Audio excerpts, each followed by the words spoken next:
Hello friends, Vaishali homes કિચનમાં આપનું સ્વાગત છે। આજે આપણે બનાવીશું વેલણિયા ગાંઠિયા। તો મેં અહીંયા લીધો છે ચણાનો ઝીણો લોટ। તો આપણે ચણાના લોટને ચારી લેવાનો છે। આ મારા ઘરની રેસીપી છે, તો હું અહીંયા તમારી સાથે શેર કરું છું। તમે એકવાર જરૂરથી ટ્રાય કરજો। એકદમ બનાવવામાં બી સિમ્પલ અને ટેસ્ટી લાગે છે એકદમ, તો તમે જરૂરથી ટ્રાય કરજો। તો બધો લોટ આપણે ચારી લેવાનો છે।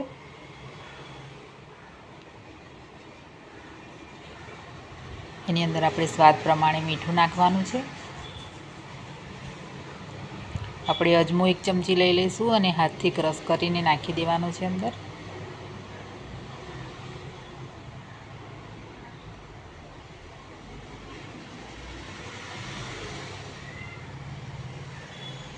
આપણે મરી લઈ લઈશું, એને આપણે મિક્સરમાં ક્રશ કરી લેવાનું છે અને આ રીતનો પાવડર બનાવી દઈશું। અધકચરો પાવડર બનાવવાનો છે અને આપણે અંદર નાખી દેવાનો છે।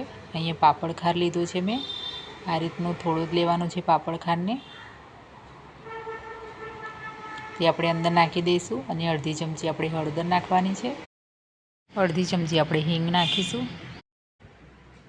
આપણે મોણ કરવા માટે તેલ નાખી દઈશું, 2-3 ચમચી તેલ નાખવાનું છે અને બરાબર મિક્સ કરી લેવાનું છે આ રીતે।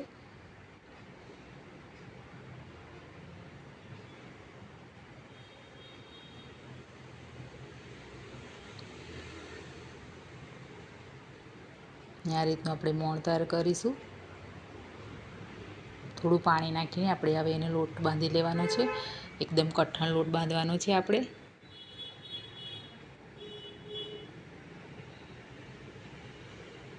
બરાબર મસળી લઈશું અને આ રીતનો આપણે લોટ તૈયાર કરી લેવાનો છે।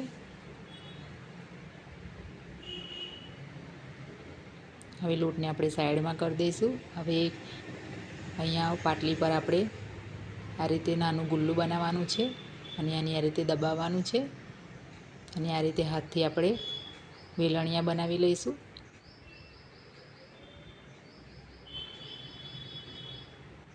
આ રીતે જ આપણે વેલણિયા બનાવવાના છે, બહુ જાડા ને પતલા ને, આ રીતનું આપણે તૈયાર કરી લેવાના છે।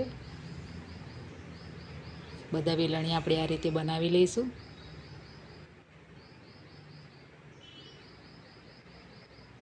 અહીંયા મેં તેલ ગરમ કરવા મૂકી દીધું છે।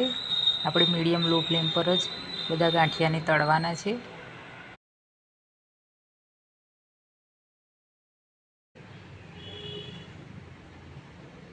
બીજી બાજુ આપણે પલટાવતા જઈશું અને થોડો કલર બદલાય એટલે આપણે એને બહાર કાઢી લેવાના છે।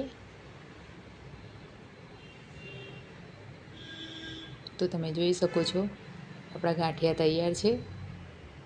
તો આપણે હવે બહાર કાઢી લઈશું અને બીજા ગાંઠિયાની પણ આપણે તળી લઈશું।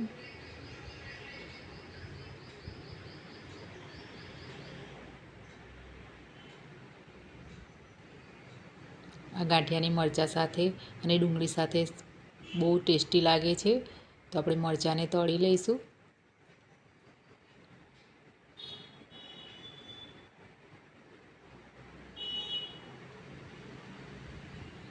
તો તમે જોઈ શકો છો આપણા વેલણિયા ગાંઠિયા તૈયાર છે।